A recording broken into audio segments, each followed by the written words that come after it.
Dave Spinoza was in them too. Dave said to me once, Dave said, you have such amazing rhythm. If you played drums, I'd hire you in my band. And it actually happened. His drummer got drafted, and Billy Reed left me his drums while he was in the Army, and I was 19 years old, and I started playing then. And then that started me off playing. So I really liked the idea of music. I mean, I loved music, and I liked the idea of playing, but I never had the opportunity to learn, so I learned pretty quickly. No, I'm curious about the kind of dance music. I mean, was it Afro-Cuban music? Was it big band music? I mean, what were you dancing to that gave you? When I started, it was big band music, but not. That wasn't when. That was when I started dancing, because that was what ballroom was. That and Latin dance, but it was R&B music. It was funky knuckle, Otis Redding, Sam and Dave, Wilson Pickett, Joe Tex. That was it. It was just the Supremes, Martha and the Vandellas. Heavy soul. Heavy soul. Yeah. Yeah. Big time. Yeah. And you'd see them in a live setting at the Apollo. Where did you grow? Yeah. Oh, yeah. Actually, we would go. There would be these amazing shows at the Brooklyn Fox Theater. Right. In Brooklyn, and we would go to those, as many as we could, and they were reviews. Like now, it would be what they would have at festivals, where you're there all day and you just die in the heat. And, right. Drink until you're unconscious and don't remember any of it. We would go to the Brooklyn Fox Theater, go in the theater, and out would come James Brown, the McCoys, Peter and Gordon, Wilson Pickett, Bobby Blue Bland, one after another, all different genres of music. But we'd go specifically to see James Brown, or specifically to see Wilson Pickett, or specifically to see Bobby Blue Bland. But then we were still exposed to things like the McCoys and all those other bands, like Jerry and the Pacemakers, right, and the Knickerbockers, all those kind of bands. I mean, were you catching up with? Because at this time, like modal jazz, like Train would play the Apollo. Do you see Coltrane at all? No, no. So the most I saw a lot of Miles Davis, but it was mostly because of the Bitches Brew Band, and I saw them a lot. I mean, at that time I was in the first. At that time, this band Brethren that I was in. So I was in this band Brethren, and we had access to every place. The Capitol Theater, the Fillmore East, any of the clubs downtown. I walked in and I would say, "Hey, I'm Rick Marotta," or my manager would call. And so whenever I wasn't working, I was going to concerts. It's the complete opposite of my existence now. Right. No, but you were like the Village Gate and all those places. Oh yeah. Before I played the Village Gate, I went to the Village Gate. Yes. This is fantastic. And so I would see, and I was always at all these gigs. Most of the time I would be either walking around in the audience or sitting in an empty seat somewhere, or I'd be backstage. We just had, we could go anywhere we wanted. It was a lot different than it is now. And so when I say we could go anywhere we wanted, the guys that were known and in bands and stuff like that, we had access. We had all access to everywhere. Like, we knew the sound people, we knew the guys that worked the doors and stuff like that. We just were there so often that they knew who we were, and we played these places. So when we played, we'd know, we'd get to know these people. But even before I played them, that's when I would go and be exposed to all of this stuff. And the jazz part of things was, that was very intimidating to me at that time. But I would see Miles, that Bitches Brew Band, which was unbelievable. I mean, it was crazy funk, and it was right. There was, Chick Corea and Keith Jarrett were both playing piano. Mike Moore and Harvey Brooks were probably both playing bass. Ayrton was playing percussion. It was like watching guys throwing things at each other on stage. And, it was interesting watching Miles at that time because I used to describe it as like watching the Pied Piper. And Miles would come out and things would simmer down, and you could see Miles would play something and they'd all start playing. So things would simmer down, and you could hear it starting to sort of percolate and simmer. Miles would slowly walk out on stage, and he'd blow a few notes somewhere, and all of a sudden, the rest of the band, I don't mean this in a derogatory way, would scamper like rats to whatever he played, and they'd all start playing around whatever riff he played, and then he'd stop and he'd step away, and they'd go nuts, going back and forth with each other. And that's what I thought jazz was. So when I started playing jazz, I would just listen to what guys were playing, and then we would just go off. We would just go off. Was did you say Mike Moore was playing upright bass? Was he playing upright? I think it was Mike Moore playing upright in that configuration of the band. I'm not sure. Jack DeJeanette, I think, was playing drums. I'm trying to remember exactly who was in the band. Well, no, because when I interviewed Bobby McFerrin, he talked about seeing that band at Shelley's Manhole, and he said that this is very early in his career, and he thought he knew what improvisation was. And then he saw that band. I think Miles had like a black trumpet. Keith Jarrett was playing like a Vox organ. Chick was playing, it's like ridiculous, And he just said, so I ask you at that point, what did you learn about improvisation from that group? Because today we live in a more formulaic time, much more formulaic time where it seems to me that everything is predicated on why are ticket prices so high? Because people are paying to come see something in a prepackaged way. They want to hear what they want to hear. Where Miles and Lee Morgan, those cats were like, listen, we dig what we're doing, and we hope you dig what we're doing. But even if you don't, we're still going to play what we want to play. And I just wanted to ask you about the Rick Marotta version of Definition and how that Bitches Brew Band influenced it. Well, I don't know.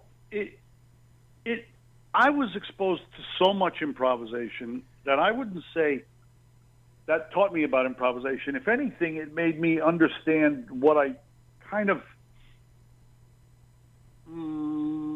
didn't want to do. Like, that band was so good. Right. Don't misunderstand. No. That band was so good, and they were so great at what they did. But when I say Miles would play a few notes and they would all scamper, that's exactly what I'm describing is exactly what I heard. And when you've got Keith Jarrett and Chick Corea, two bass players, and a couple, and maybe a sax player, and Ayrton and Jack DeJeanette, all running. You don't know whether they're going in the same direction, in different directions.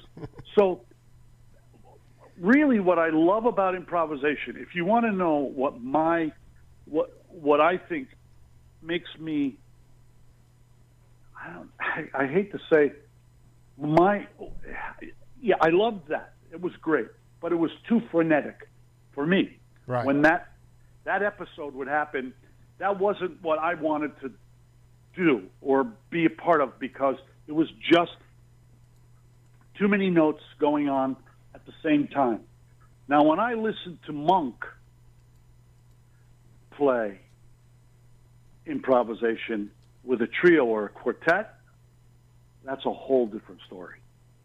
That's just like, you really understand that this guy it's thoughtful. He's not racing anybody. Am I making any kind of sense to you at Dude, all? you're grooving. I listen. You just keep riffing, man. I'll tell you if you're going off course. You're on fire. I love the Miles stuff. The language was too frenetic, but then the Monk in that band. Exactly. No, when I listen to okay, you know what? If you ever listen to earlier Miles stuff like Four and More, yes, or you listen to Kind of Blue, or you listen to In a Silent Way, I mean, that's the book right there. But for me, when I think about improvisation, and I think about what I think about that I kind of, that's a language that I can really relate to and understand. Like sometimes you go and you hear people speaking a language like Spanish. You don't really know the language. You understand what they're saying. And other times you hear people speaking and it sounds Chinese, or you don't have any grasp of what it is. Right. Oddly enough, when I would listen to Monk, before I understood how his mind worked, when I listened to his, and when I say that I mean by his problems, his mental problems. When I listened to his music, I really understood where he was coming from. I may not have understood exactly what he was playing, but I understood where it was coming from.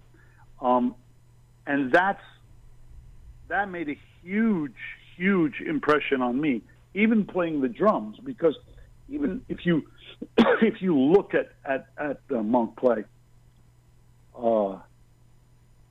you see how odd. You see what he's thinking, and you see what he's feeling, and you hear it. It translates. It goes from his brain to his heart, to his hands, to you, and that was kind of improvisation for me. And the other thing, I learned a lot. In the early days, I played so much with Dave Spinoza because we grew up together and we were in bands together. And if I wasn't playing in Brethren or Johnny Winter or Edgar Winter's band or any of those kind of things, we were doing gigs at Mikkel's and other clubs with Spinoza and those kind of bands. And Dave, those bands we were playing at Mikkel's and stuff, there was a ton of just really great groove and improv stuff where we would play the head, somebody would write a song and it would be Tropez or Leon Pendarvis, right. or Spinoza would write something that was just brilliant, and we would play the head. We played it a couple of times, and then we'd go. It'd be Pendarvis would blow, or Spinoza would blow, or somebody would start. Will Lee would start going off and playing whatever he was doing, or Chuck Rainey, or whoever it was that was playing with us at the time, or Tony Levin. And that was, I liked that kind of stuff. And what I liked about it was that it didn't last too long. Like sometimes we'd go back to Bitches Brew, go back to Miles. Sometimes when you go and you listen to them play ahead and then do 15 minutes of crazy riffing, I'm thinking that you're saying everything you say in a minute or two. That's really, I get the conversation. I understand. That's great. Now let's hear what this guy has to say. And then that guy has to say, give them each a minute, and then let's move on to the next song and see what they have to say there. I didn't like when songs lasted 15 minutes. Sometimes you go to Bitches Brew, you'd see Miles at Bitches Brew. They'd do, in an hour and a half, they'd do 2 tunes. Right. No, you're nailing. I mean, this is intoxicating. So, I mean, some of that stuff, though, I remember talking to Butch. I have total respect. I mean, I don't disrespect, and I'm not marginalizing anything they do. I'm speaking purely my taste, my exactly, music, and I want that. That's all I want, man. I know you're. It's coming across. Believe me. I mean, the thing is, the word that I'm coming back to with you is with Thelonious is the feel. It's the feel of his music. Yeah. That you could, even though you didn't understand it, maybe he was misinterpreted. Well, after he was, he's only become a titan, in recent years. Like, it's amazing how these people become famous after they're gone. But I wanted to me, this is very important. I mean, when like for instance, Butch Trucks talked to me about the album, Herbie Hancock's album, Crossings. There was one tune that was 20 minutes long. Like, do you have is it more palatable to you if there are if there are tempo shifts within the long tune so that it's changed up, or is well, that's interesting you say that, because I was thinking about, I'm focusing right now on being at the Fillmore, yeah, or at the Capitol and watching, on the specific thing we're talking about. Then you turn one song into a bunch of songs. No, that's different. I mean, start another tune. When it becomes improvisation, and it becomes like, how can I explain it? 20 minutes on one song could be great. I mean, it could be great if it's a mellow, nice thing that I'm going to listen to in the background while I'm having dinner or something like that. But when it's frenetic, insanity, I don't really want to hear that for a long time. I mean, everybody say your piece. Listen, I've heard guys say everything that they need to say in 15 seconds and be very, very good at it and move on. There was a guy I worked with out here in L.A., and I did some gigs with him. Really talented guy. And I'm not going to mention any names, but he was doing some gigs, and he was calling me to play live with him. And I said, you know what? I said to him, look, I've seen him play, and I know he's great, and we did some sessions together. I said, I'll tell you what, I'll do it, but if we do it, let's just not do these solos where you blow, you play the head, and then you just start soloing for literally, and I'm not exaggerating, 15, 20 minutes on one instrument, just one instrument. Yeah, that's. It's just what. So we did the gig. He goes, yeah, man, that sounds great. We did the gig, and I really talked to him about it. We rehearsed a little bit, and at rehearsals, he cut the solos. We got on stage. I swear to God, I was yelling, stop, move on, in the middle of tunes, and he never paid attention. And I never wanted to work with him again, and I told him afterwards, I said, this isn't fun for me. This isn't what I want to do. I don't want to go see a guy slamming cymbals and throwing sticks at the kit for 20 minutes on one song, just trying to make noise, which is what I felt like I was doing. We were repeating phrases. We were going back, playing the same thing over again. It was redundant, which is what this conversation is like. It wasn't the musical conversation I wanted to have. But when guys go out there, if he went out there and he played for a minute or two on his instrument and moved on, we could have done 10 songs and had a great time, and it would have been great. Is that an ego? Is that an ego thing? I mean, how can you be that? Honestly, I don't know how to answer that. I can't speak for someone else. I think some people it might be ego. Some people I think some people think that they just have a lot to say. There's conversations you have with people like this one, where you're talking to me and I might have a lot to say that I could get across in 2 sentences. Well, other people think that they have to go on and on and on and talk for an hour standing at the podium, and that's the only kind of parallel I could draw. No, I mean, this is well, let's take a breath for a minute. I want to play you. When I was reading about your history, I kind of lost my mind because I've been doing this for 5 years, and inevitably sometimes you wind up interviewing guests and you wind up on a subject, kind of what you're talking about, and you don't know why you're doing it. And then you wind up with Rick Marotta, and then you wind up realizing why you did it. So I want you to listen to this guy talking, see if you can identify who it is, and then most importantly, listen to what he's talking about, and we'll come back and break it down. Okay.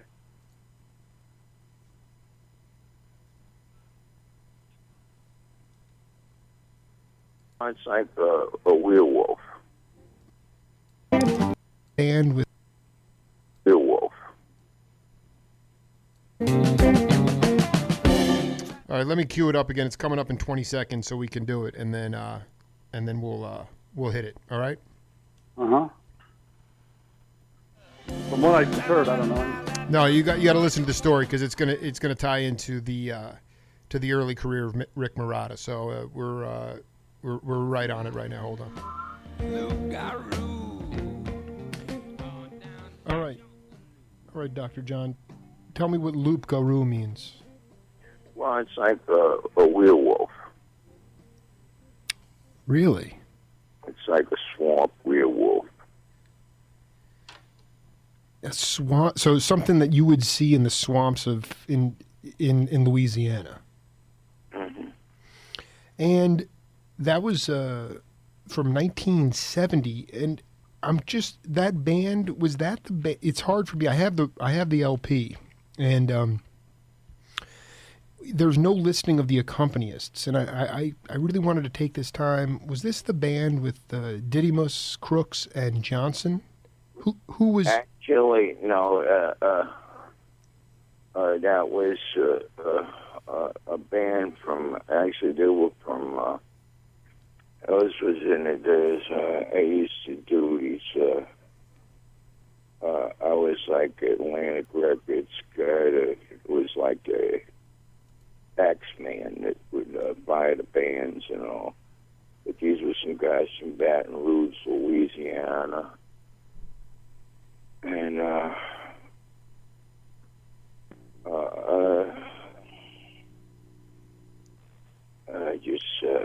I can't remember all of the guys that was in that band now. I can think. I think that the bass player was named Hogg. So that wasn't exactly the part that I wanted to cue up for you, but you know who that was? Yeah, of course I know who that was. He goes on later. That's Dr. John for the audience out there. That's Mac Rebenack. Mac Rebenack, and we later in the interview, he talks about going to bed at night, and his grandma would tell him stories about these werewolves or these creatures in the swamps that would take people. Loup garou. Yeah. Loup garou, and I'm like looking at Rick Marotta, and it says the Riverboat Soul Band with a tune that Dr. John wrote for you called Loup garou. I did that interview 4 years ago, Rick. 4. So please. Well, the band that cut Loup garou was Brethren. Okay, so it says, just for the record, on Wikipedia, for what it's worth, it says you were in a band called the Riverboat Soul Band, but that's called. I was in that band. That was before I was in the band called Brethren, and Brethren, on our first album, Mac played piano. He played keyboard, all the keyboards. He played organ and piano. That's where I met Mac Rebenack, and that was in about 1970. And Mac and I have been friends ever since. I haven't seen him in a while, but we started out back on there doing the Brethren album, and on our second album that Mac did not play on, we covered Loup garou, and and Mac was a big influence on me because I started right away, previous to what I was doing. The first big record that I did, I had done some records in New York, but the band that I got into that was really a good band was a 3-piece band that they had put together, kind of like a supergroup in New York. They just put these guys together that were pretty amazing. And it was Tommy Cosgrove, Stu Woods, and I. And it was called Brethren. And we went to Los Angeles from New York. That's the first time I went to L.A. to do our album. And when we did our album, they got Dr. John to play keyboard on it because Dr. John's producer at that time was our record company, Jerry Greenberg, I think his name was. Right. And he had Dr. John on the label. So Mac played with us, and Mac and I became very, very fast friends. We hit it off. He really liked the way I played. I was a kind of an unusual player, and he was obviously an unusual guy. And he would pull me aside. Yeah. He would say to me, I'll tell you one thing he said to me one time. This was very, very early on. I was still learning grooves and different feels. Oh, yeah. And he pulled me aside and he said, "Hey, man, I really like the way you feel, the way you play these tubs and shit and blah, blah, blah, blah." The way he talks. And he makes perfect sense. And but he said, "You would really you could really play this second line shit, this Nolans shit. So I said, well, you know, Mac, I had played earlier in the Riverboat Soul Band. The horn player was Charles Neville. Really? And Jeez. Charlie brought Aaron came up because he was on the run from something in New Orleans to New York, and Aaron was in the band with us, would play keyboards. He'd sit in and play keyboards with us for a couple of weeks at a time. And then Charles and I had a little band. When that band broke up, Charles and I put something together just to make some money. He brought the Pesant brothers in from New Orleans. So they were teaching me some New Orleans stuff. Like Charles Neville taught me how to really feel a shuffle. And so Mac is saying to me, and I was playing a little bit of that second line stuff that they showed me, and he said, yeah, that's good, but if you really want to play the feel of this New Orleans kind of music, you got to think tango. And I'm like, what? Tango? He says, tango, yeah. And so he starts humming something like Hernando's Hideaway. And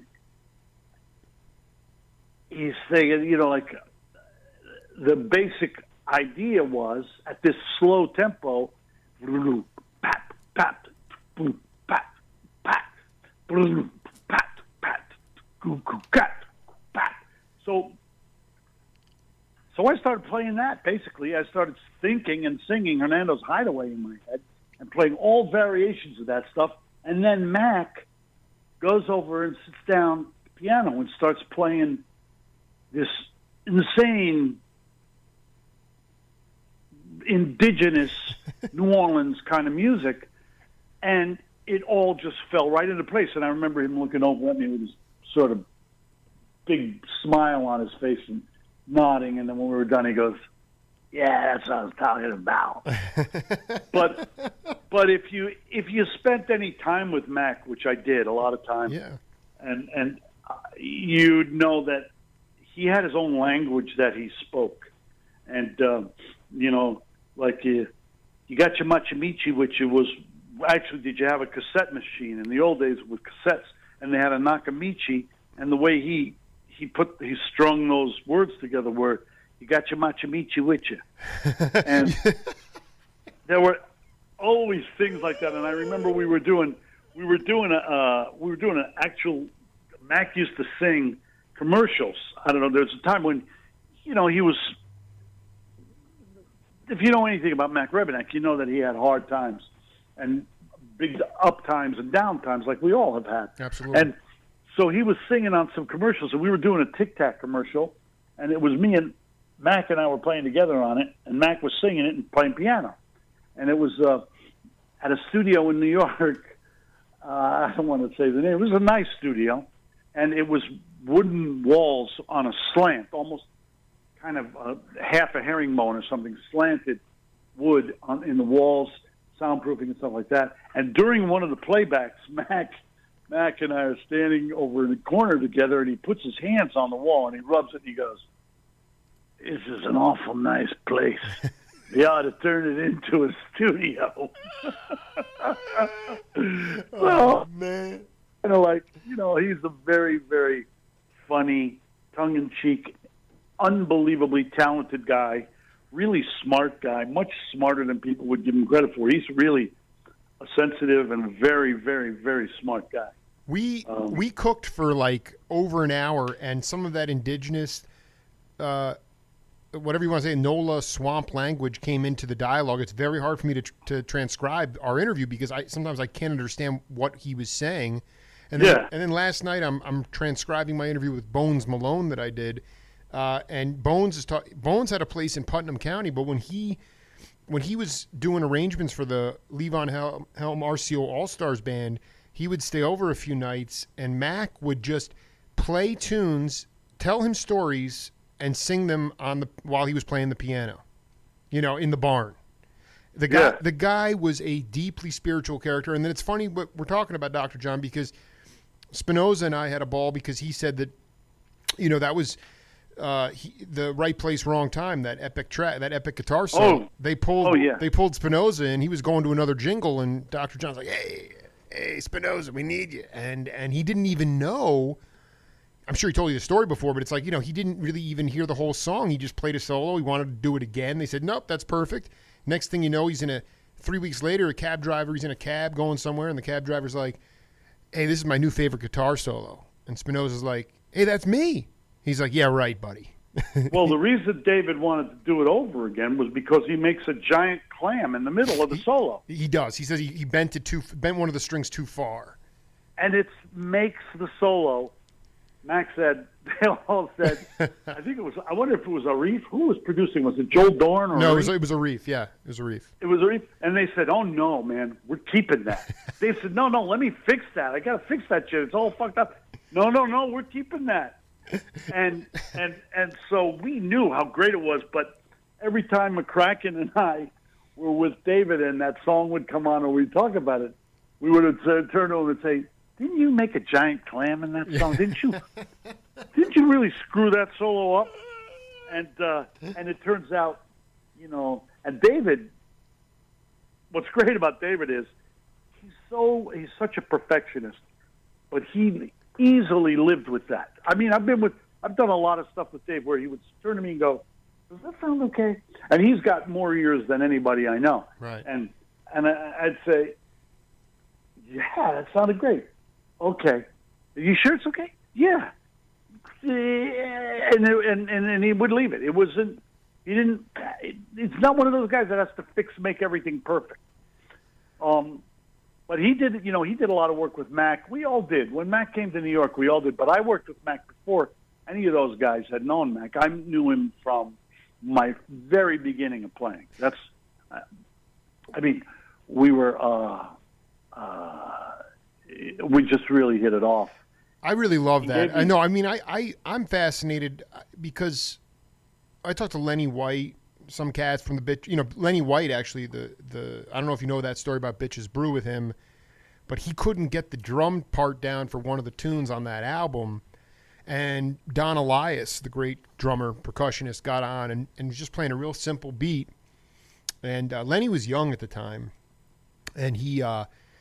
He wound up playing a shaker on the tune, and he was embarrassed at the end of the session because Don played such a simple rhythm, and Miles came up to Lenny. He's like, "What's wrong? What's wrong with you?" And Lenny was like, "I'm bummed out. I couldn't cut it on that." And he's like, "Don't worry about it. Come back tomorrow." And he got him back. And so my point about Lenny was that he's talking about a lot of cats, my generation. I'm 38, younger cats. They don't go back far enough when it comes to, like, for instance, you said the shuffle drumming, and you learned that from Charles Neville. Is that right? Yeah.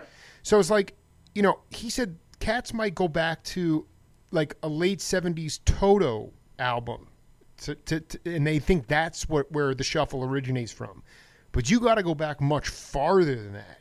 And I want you to be more specific about how you learned the shuffle beat. Literally from the Nevilles. I mean, to me, this is very important because a lot of cats, they have a hard time playing. Younger cats have a hard time playing the shuffle, and a lot of the graybeards feel that they don't go back far enough in the lineage in order to really feel it. And I just wanted to. So it was a two-part question. How did you learn to play the shuffle, and do you feel like when you listen to younger cats today, are they going back far enough in the lineage to really to be able to know how to play it? Well, okay, so the first part of your question is I first played shuffles. I knew how to play a shuffle because I listened to music and I played what guys played in a shuffle. So when I was playing in Riverboat Soul Band, we had a couple of songs that were shuffles, and it was a 10-piece band or something. It was an R&B band. Wow. And so we're playing a shuffle. Sounded fine. It sounded great. Charlie pulled me aside and he said, "Hey man, the shuffle, the way that the shuffle sounds great, but it would feel really good if you played it a little differently." And I said, "Well, what do you mean?" He said, "Well, I'll show you." And he's a horn. Charles played alto in the band we were in, and and I think he plays alto in the Neville Brothers, and he's a brilliant, brilliant player, and he sat down on the drums and played all four. He played his hands and his feet all at the same time. He played the shuffle, so it was ta ta ta ta ta ta ta ta ta ta. So that was it. So all these other, it was so stripped down, so basic. And then he said, now, you take that shuffle, and whatever you do, you're always thinking of those notes when you play it. So you can play just quarter notes on the bass drum. You could play just backbeats on the snare drum, but you're thinking the shuffle is always inside. So that was in its simplest form. That was a shuffle, and I know that other guys that heard me play a shuffle like that will look at me like, "What's he doing? It's right. just there's nothing. It's just a shuffle." And next thing you know, I see them. They're playing the same thing because it felt great, and they couldn't figure out how it felt so great. So when you break it down, and you see. Now, one little thing that changed was after. So I would play shuffles, and I was feel really like. Also, was the pocket of the shuffle. I felt really confident with my pocket, and playing the shuffle, I felt really good about it. So now I'm going to a gig. I remember I went to a gig where Hugh McCracken was playing, and it's too bad he's not around anymore. We were very, very close, and he was an unbelievable musician. Talk about going back and hearing guys that really wrote the book on certain things. He was one of those guys. Completely unique in sound, as was Eric Gale and guys like that. But so I went to see Huey playing a gig downtown. It was probably at the Bitter End or the Cafe Wa, one of those places. And it was a band, I think the band was Corbett and Hirsch, because Huey had either produced them or had written something for them, or had done their record. And the drummer in that band was a guy named John Siomis. John Siomis was the original drummer on Frampton Comes Alive. Wow. He was Peter Frampton's drummer, and I knew John from way before that. He's one of those guys where I can't say enough about how, first of all, he was an unbelievable player, and he was an amazing human being. And there was a problem after Frampton Comes Alive came out with management, where Siomis was promised some participation that he didn't receive, and he left that band, and it was very upsetting for Peter, and Peter had to replace him. I did a couple of months of that Frampton Comes Alive tour. Newmark did some of it, but it was not the same for Peter because he missed John so much. Well, I went to see John playing with Huey, and in this Corbett and Hirsch band, and John played the shuffle. He's the other guy that influenced me with the shuffle, but he played the shuffle, a regular shuffle, just normal, and I'm not going to be able to explain it, but on the second hit of the shuffle, he would start his right hand. So you'd be playing ta-ta, ta-ta, ta-ta, ta-ta, and on his right hand, he'd be playing ta-ta, ta-ta, ta-ta, ta-ta. So the whole thing felt like it was a dotted triplet 16th rolling feel, and all he was doing two different start times with the same rhythm, one with his left hand, one with his right hand, and one with his foot and his left foot. Everything was sort of unison, but his right hand would go da da da da da da da da, and when you sort of take all these subdivisions of time apart in their simplest form, that's the definition of how I approach playing. That's what this conversation, I would assume, is about. Exactly. I love this. I love this. Yeah. Now, when you go back, now you're talking about guys today not going back far enough. I don't really agree with that. Go ahead. I think that guys today, if you're going to put a band together like that. You want to put a real, authentic sounding, funky knuckle R&B band that's from the 60s or 70s together. Then you go, you listen to that music, you do your homework, and you learn that kind of music. Guys are learning how to play drums now off of parts that are written on a drum machine. It's a completely different approach in school. I watch some guys play in some bands that you would think are drum machines, and then you see them play live, and they've got drum machine parts going, which I like very much, and they have drummers playing to the machine and simplify the machine part and let the drummer take a lot of the stuff over. You following me? Yeah. And what happens is all the guys in the band play differently, but they play for that moment. It's like, this is what the song was written to be. This is what the song is written to be played like. Now, if they take a song like Satisfaction, not the Stones version, maybe an Otis Redding version, sure, which was, it's a style. Otis did it his way. The Stones did it their way. If you were to redo that now with a band like, God, I don't know who even what name to even use, but somebody like not Justin Timberlake, but somebody in Usher or somebody like that's a more contemporary sure artist. They would stylize it the way the music is written today. Now, if we were looking to do what you want to do as a 38-year-old man, you have a strong connection with the music from the 70s, maybe the 60s. Early 70s. Early 70s. Okay. Yeah. So I get it. So your connection was with the early 70s. Well, then, yes. In answer to your question, for your specific taste, you've nailed it. You hit it right on the head. But if you go and you listen to the guys that are playing in Alicia Keys' band, and they seem to all be the same guys too. In a lot of these bands, these guys, the entire band, they play really, really well. Some of these drummers. I know this isn't you talk to a lot of different musicians, but I'm a drummer. Yeah. These drummers play these really interesting and intricate fills that work. Now,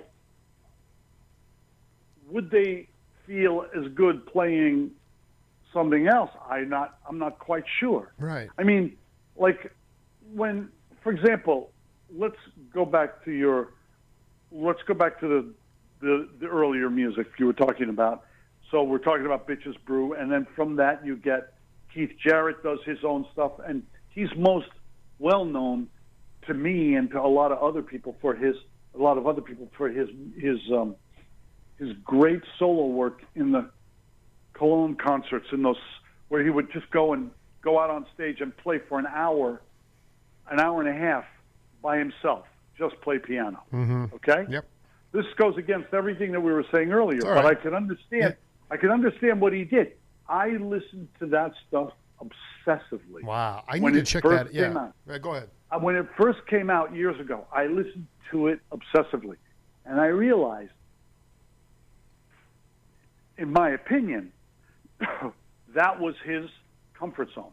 That's where he was most happy, being on stage by himself, without other musicians around, playing what was growing in his head. Right. And it would go nonstop. And it was soothing, it was brilliant, it was complicated, it was simple, and it went on and on and on, and it was nonstop. It's completely contrary to what we were talking about earlier when it comes to Bitches Brew. Yes. Yeah. But out of Bitches Brew, okay, so you got Keith go in that direction. Then you get Chick Corea goes so far in the opposite direction. he's surrounded by guys that are really great players, and then he comes up with Night Sprite on the Leprechaun album, right. which was jaw-dropping to me. To basically hear piano, bass, and drums play that kind of stuff, which could have been such a catastrophe, a total disaster, frenetic mess, and make it one of the best pieces of music. I still refer to it all the time. I don't know if a week goes by that I don't talk about Steve Gadd. Excuse me. I shared a great picture of you and him this morning, but go ahead. Talk about Gadd, man. Steve Gadd and Anthony Jackson playing on that record. I mean, there isn't a conversation I can have where I don't just say. In fact, I was thinking about it last night.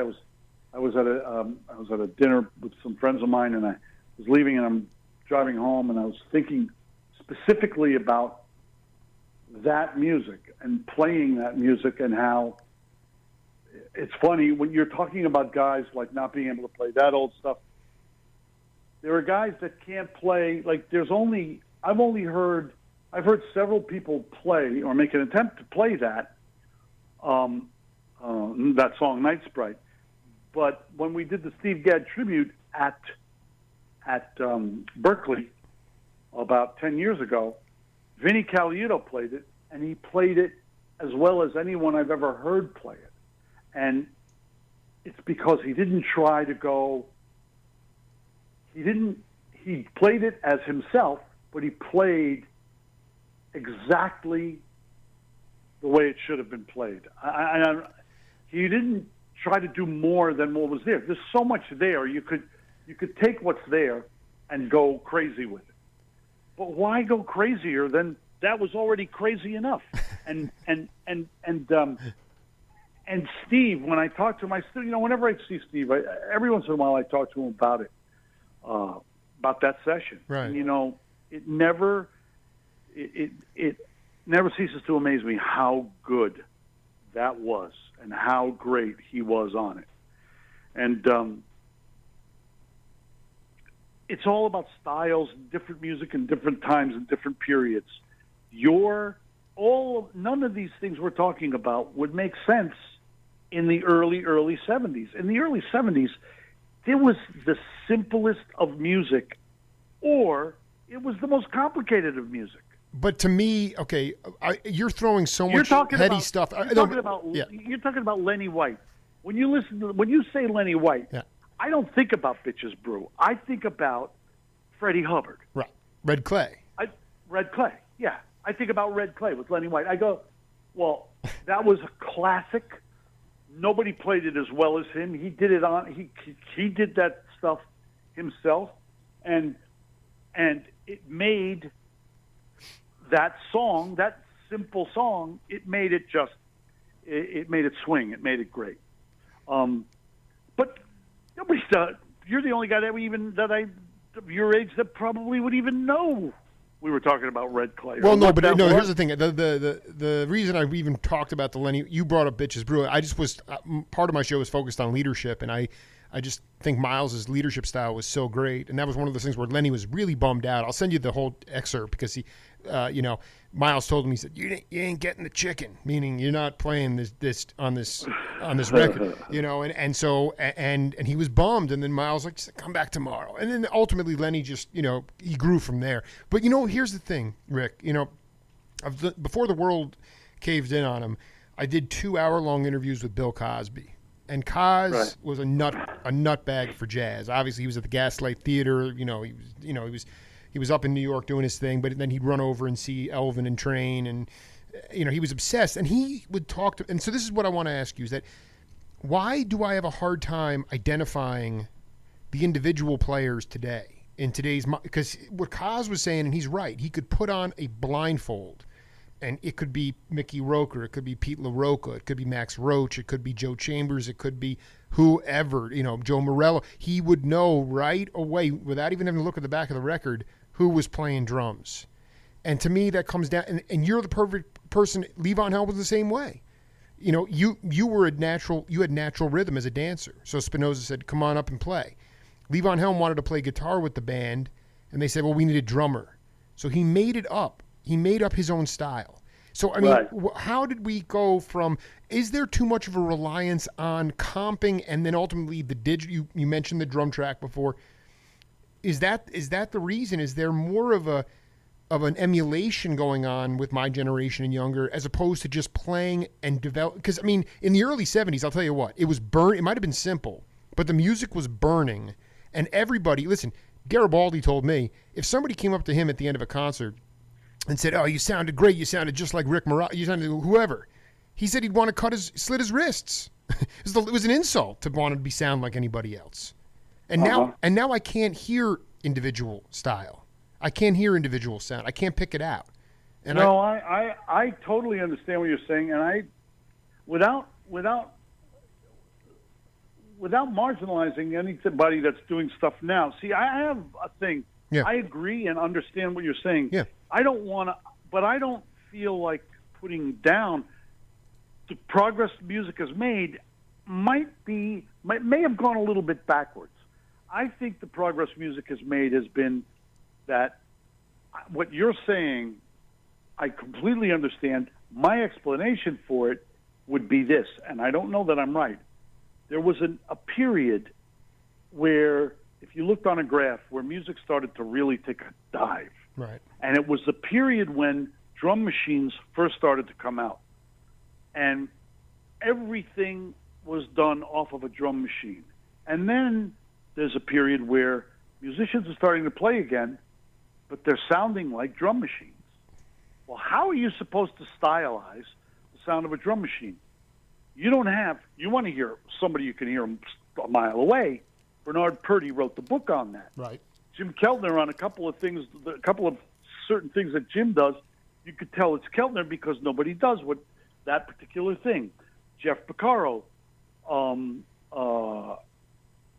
lots of guys like that. I'm talking about my area of music. When it comes to jazz, Tony Williams, it's like we talked about language earlier. Bill Cosby was a fanatic jazz guy. Fanatic. Yeah, when I did the GAD thing, Cosby was the MC, but they had asked me to speak, and I spoke, and I told some jokes. Cosby pulled me aside afterwards. He pulled me into another room. He says, "Come here, I want to talk to you." He says, "Man, you should do more of this stuff. You have a talent for this." And he said, "I started out a drummer. Then I started doing comedy and this acting stuff. You know what the difference is? Millions and millions of dollars." He's like, "Rick, you could make a lot of money doing That's what he said to me. Yeah. He said, "I would still be a drummer, except I wouldn't have all the money I have right now." And then he was telling me how he flew up on his private plane from New York that night, and he was going to, because we were doing it at Berkeley in Boston. Yeah. But he was being very complimentary, and he was talking about that stuff. He listened to that every day. So his ears really were more tuned than anybody else's. You listen a lot. You can distinguish, I think maybe Rick Marotta might have played on this. Maybe Bernard Purdy played on this. Maybe Keltner played on this. Maybe Russ Kunkel, total style. Russ Kunkel might have played on this. I don't know. You're right. I don't know who's playing on what now. If I listen to, but there are no new records coming out that are stylish, that are styled records. Well, I know that's you, but I want to go back. You were riffing so hard on this. So people started to. How can you stylize when you're trying to do it off a computer, a drum machine? That's the key point right there.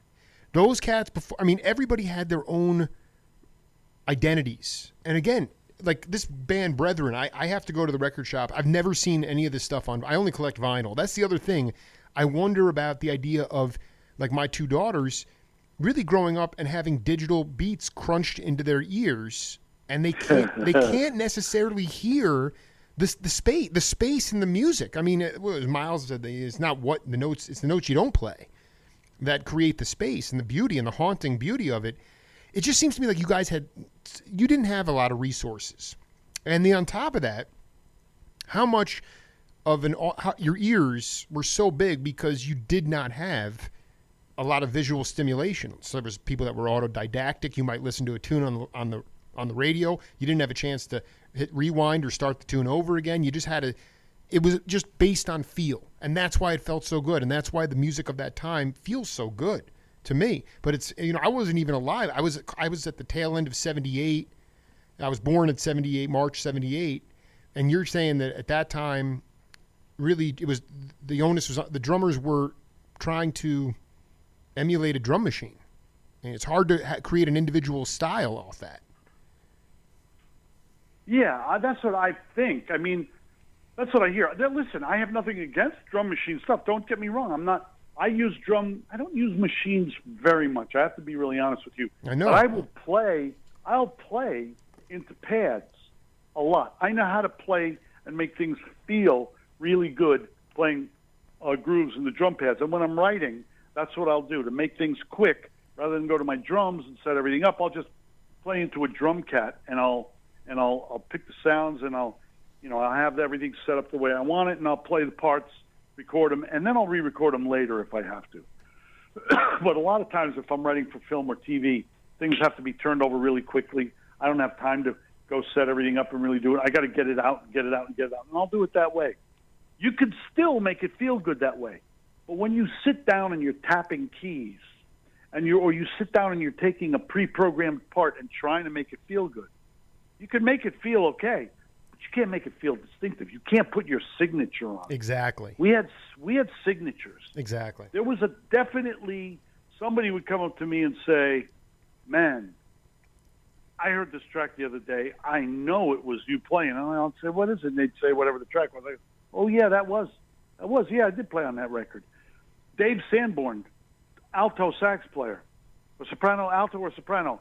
You could tell a mile away it was Dave Sanborn. There were 1,000 sax players playing at the time, 1,000 alto players. Nobody played like him. Richard T. playing piano. To this day, no one can play like that guy. Nobody. And I say to that because Sanborn was playing in the Butterfield Blues Band. Yep. I mean, the amount of live you were talking about too, McKell's, where Stuff was playing, Richard T., Gordon Edwards, Gadd. I mean, you guys were on the bandstand developing your signature. That's the point. And that's the other thing that, we're reaching an hour here, Rick. And I would, maybe after the new year, we could hit part 2. There's more I would like to talk to you about. I really would love. Sure. Yeah.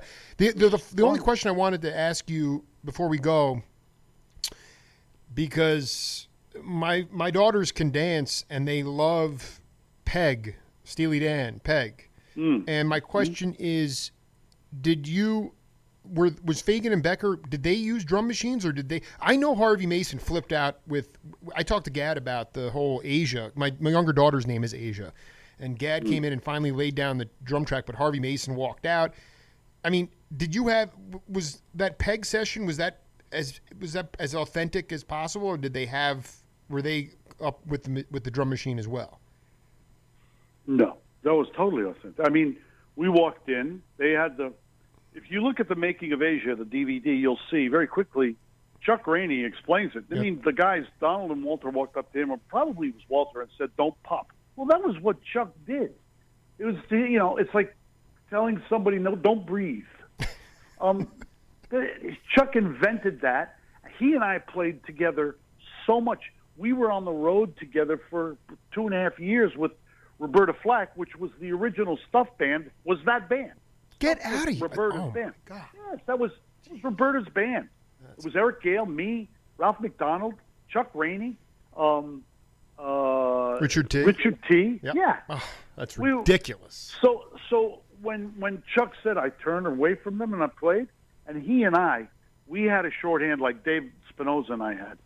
Chuck and I didn't even have to look at each other, and the change from the verse to the chorus in that was so subtle, and we just nailed it. I mean, I don't want to sound overly, It's fine. That's what I love about you guys. There's no ego either. Go ahead. It's cool. Well, it was. I don't want to be self-indulgent, but we did that thing and walked away, and I just said, "That shit worked. That just really worked." Yeah. Right. And it did. Well, you walked in, and that's why. You know what? I remember one day. I'll never forget. I tell the story all the time, and I say it to him as well.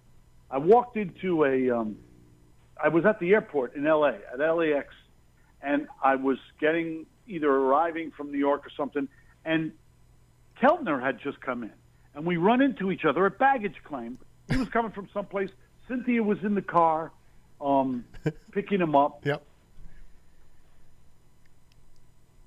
And he comes up to me with this look on his face. And he goes, man, that should have been me on Peg.